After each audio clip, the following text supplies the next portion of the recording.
Un autre exercice, calculer l'intégrale entre moins l'infini et plus l'infini cosinus x sur x2 plus 1 dx. C'est une intégrale réelle. L'intervalle d'intégration, c'est l'ensemble de tous les réels. Et pour calculer cette intégrale, comme dans l'exercice précédent, on va appliquer le théorème des résidus en considérant le lacet habituel. Donc je choisis R, un nombre réel R, assez grand, tout à l'heure ça va tendre vers l'infini. Je considère le chemin qui part de moins R à R en décrivant le segment réel moins RR, et puis qui revient de R à moins R en suivant le cercle CR, le demi-cercle CR. Donc ce schéma tout entier, je l'appelle gamma R, et c'est un lacet simple, et je peux appliquer le théorème des résidus. Et j'ai l'intégrale sur gamma R, c'est égal à l'intégrale entre moins RR plus l'intégrale sur CR. Et puis on montre que lorsque R tend vers l'infini, alors ça tend vers 0. Cette partie-là, ça tend vers I, c'est l'intégrale qu'on veut calculer. Et ça, on le calcule en utilisant le théorème des résidus. Donc 2i fois un certain résidu. Et comme ça, on aura calculé notre intégrale. Maintenant, une astuce, qu'on va utiliser toujours dans ce type d'intégrale, quand il y a une fraction rationnelle avec un cosinus ou un sinus. On va pas appliquer le théorème des résidus directement à cette fonction-là. On va le faire à cette fonction, exponentielle iz sur z2 plus 1, ou exponentielle ix sur x2 plus 1. On va voir tout à l'heure pourquoi. Donc je vais calculer l'intégrale de exponentielle ix sur x2 plus 1 avec le théorème des résidus, et puis prendre la partie réelle de ce truc-là, et j'aurai i. Je sais, le cosinus x, c'est la partie réelle de exponentielle ix, lorsque x est réel. Et voilà, c'est ce que j'ai écrit ici. La fonction f que je considère celle-là, je veux calculer son intégrale entre moins l'infini et plus l'infini, et puis prendre la partie réelle. Je considère le lacet usuel, donc c'est R le demi-cercle que j'ai tracé, paramétrisé par z égale R exponentielle i θ avec θ entre 0 et pi, et gamma R, le lacet obtenant en mettant bout à bout l'intervalle réel moins RR et le demi-cercle CR. Avec R plus grand que 1, tout à l'heure R va tendre vers l'infini. Donc gamma R est un lacet simple. La fonction que j'intègre, c'est la fonction exponentielle iz sur z2 plus 1, qui est exponentielle iz divisé par z moins iz plus i. C'est une fonction définie partout sauf en i et en moins i. Donc i, c'est à l'intérieur du lacet, parce que R est strictement plus grand que 1. Moins i, c'est à l'extérieur du lacet, donc ça ne m'intéresse pas pour l'application du théorème des résidus.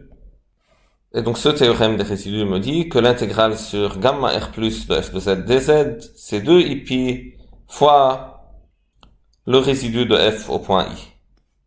Parce que i est le seul pôle de ma fonction à l'intérieur du lacet. Mais i est un pôle simple de ma fonction. Car vous voyez dans cette fonction, si je multiplie par z moins i à la puissance 1, je me débarrasse de la singularité au point i. La fonction sera définie au point i.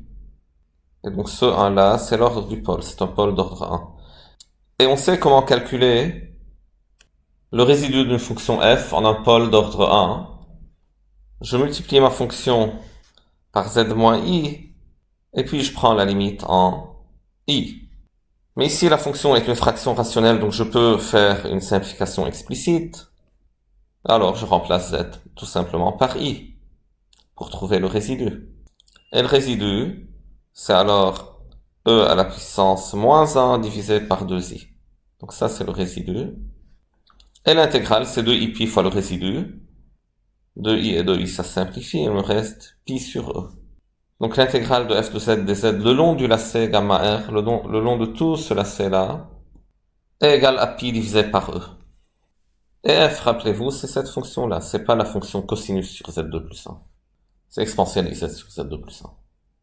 Donc maintenant, on a montré que ça ici, c'est pi sur e. Maintenant, il faut montrer que ce truc-là tend vers 0. Et puis, j'aurais calculé i', si vous voulez, ici. C'est l'intégrale de exponentielle iz sur z2 plus 1. Je prends la partie réelle et je tombe alors sur la valeur de i. Voici le calcul pour l'intégrale de la fonction sur le demi-cercle. Alors en module, je la calcule en module. Donc c'est l'intégrale de exponentielle iz divisé par z2 plus 1 dz. Mais sur le demi-cercle z, c'est r exponentielle i θ, avec θ dans 0, pi, entre 0 et pi. Le z, c'est x plus iy, avec un x qui est égal à r cosinus θ, y égale r sinus θ. Et le y, c'est positif. Et ça, c'est important, on va l'utiliser tout à l'heure. Parce que sinus θ en 0 et pi, c'est un nombre positif. Et donc, j'écris ma fonction. Exponentielle iz, c'est écrit ici. Et z2 plus 1, c'est r2 exponentielle 2 i θ plus 1. Et le dz, c'est i r exponentielle i θ dθ. Maintenant, exponentielle i x plus y, je l'écris exponentielle i x moins y, qui est la même chose que exponentielle ix fois exponentielle moins y. Et j'utilise le fait que le module de l'intégrale c'est inférieur ou égal à l'intégrale du module. Et si je regarde les modules de ce qu'il y a à l'intérieur, alors le module de exponentielle ix est égal à 1, le module de exponentielle moins y, ça c'est inférieur ou égal à 1, bon ça c'est égal à 1, l'autre c'est inférieur ou égal à 1, justement parce que y est positif. Les modules de i exponentielle i θ c'est 1, et donc en tout et pour tout, le module de ce qu'il y a au numérateur c'est inférieur ou égal à r, à cause de ce r qui est là. Parce que le numérateur essentiellement c'est r, enfin un produit d'autres nombres de modules soit 1 soit plus petit qu'un. Donc c'est plus petit ou égal, en haut je peux mettre r, et en bas, donc on utilise le même résultat qu'avant, donc je sais que module de a moins b c'est plus grand ou égal au module de a moins module de b. Donc 1 sur module de a moins b, c'est plus petit ou égal à 1 sur module de a moins module de b.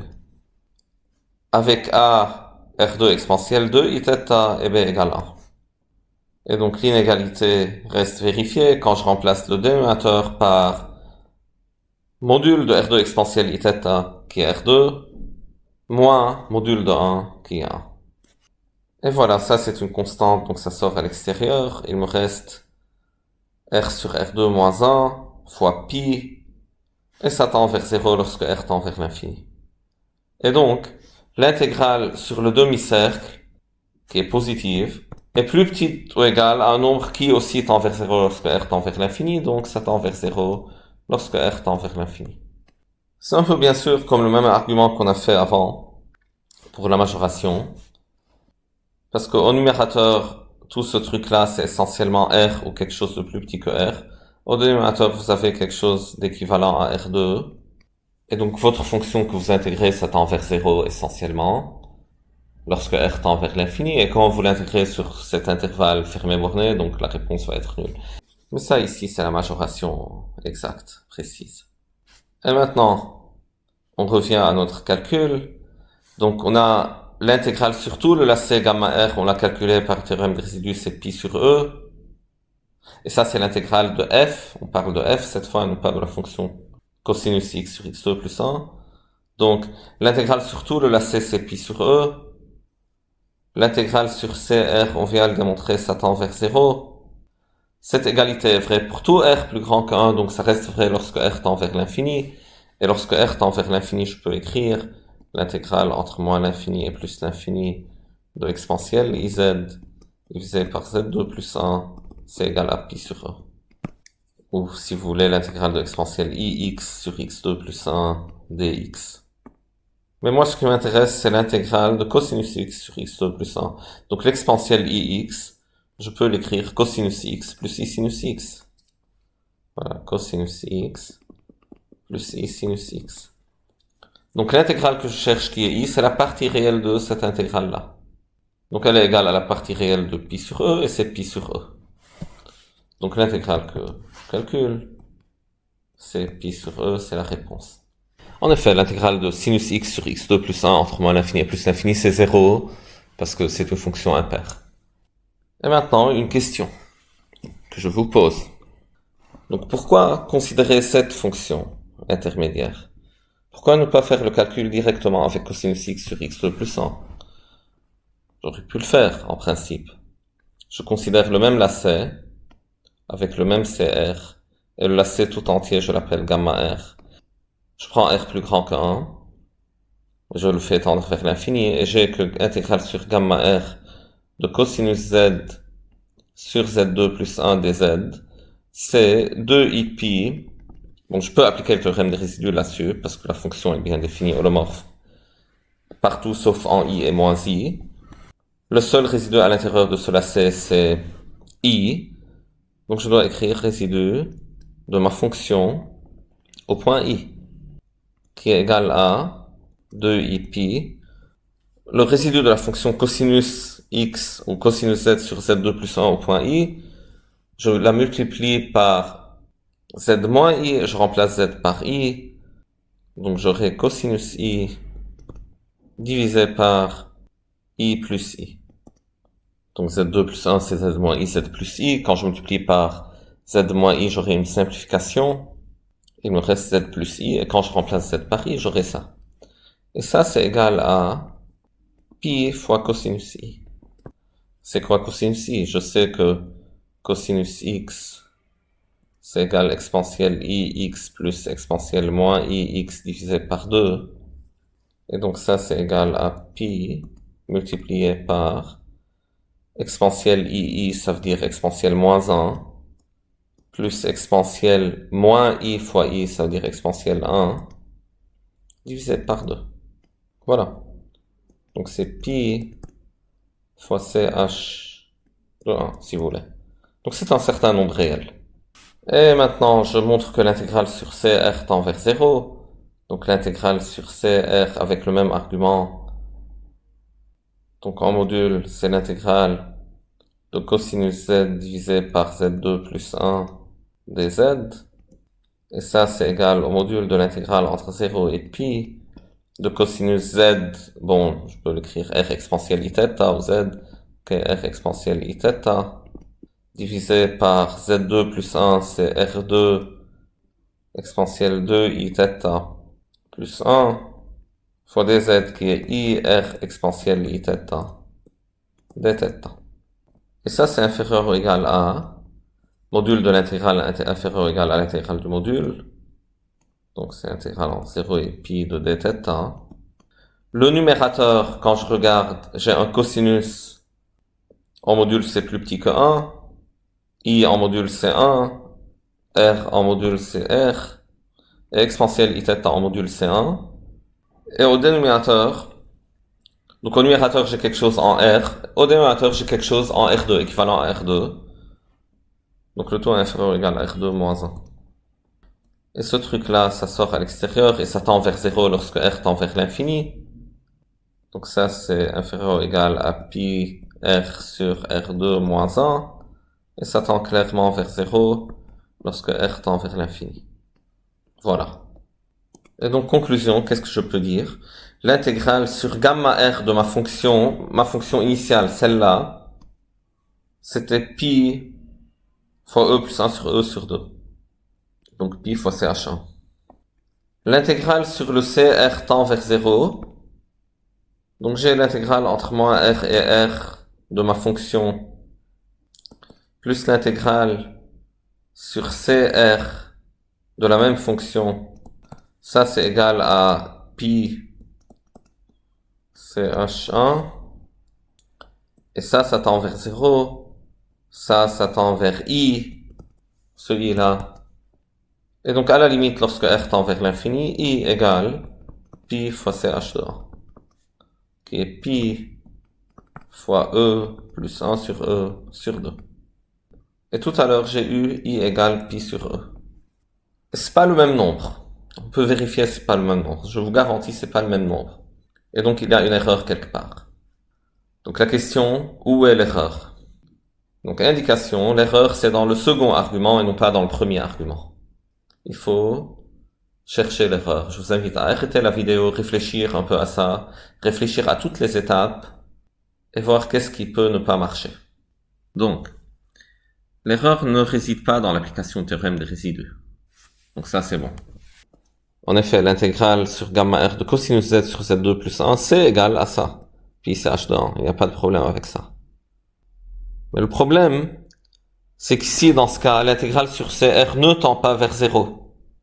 Et comment ça ne tend pas vers 0 si j'ai fait la preuve? Oui, il y a une erreur dans la preuve, c'est une erreur de majoration. Donc c'est du passage de cette étape-là à cette étape-là. C'est ça l'erreur, je ne peux pas faire ce passage-là. Pourquoi? J'ai en fait dit que le cosinus est toujours plus petit que 1. Et j'ai alors majoré le numérateur par r. Or, cosinus x pour x réel est toujours plus petit que 1. Mais cosinus x, lorsque x est un nombre complexe, ce n'est pas majoré par 1. Vous savez, le cosinus c'est écrit ici, exponentielle iz, ix plus exponentielle moins ix sur 2.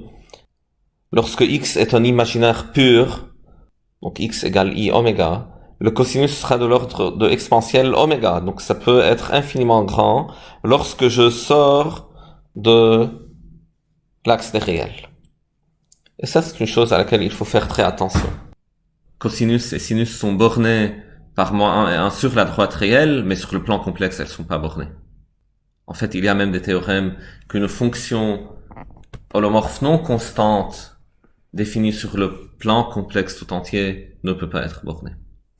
Et donc c'est pour cette raison que j'ai considéré cette fonction intermédiaire f. Parce que celle-là, je pouvais la démontrer bornée sur CR et faire ma majoration. La méthode qu'on a exposée dans cette vidéo et la vidéo précédente, c'est une méthode générale pour calculer toutes les intégrales de cette forme-là, intégrale entre moins l'infini et plus l'infini de p de x sur q de x cosinus x, intégrale entre moins l'infini et plus l'infini de p de x sur q de x sinus x, ou bien sûr intégrale entre moins l'infini et plus l'infini de p de x sur q de x, lorsque le degré de q est plus grand ou égal au degré de p plus 2, et q ne s'annule pas sur les réels. Donc la fonction est définie sur les réels, pour avoir une intégrale impropre convergente. Et la méthode, c'est la même que celle qu'on a exposée, mais lorsque j'ai un cosinus ou un sinus, je calcule d'abord cette intégrale-là en utilisant le théorème des résidus, je fais majoration sur le cercle CR, et puis pour le cosinus, je prends la partie réelle, ou pour le sinus, je prends la partie imaginaire de la réponse.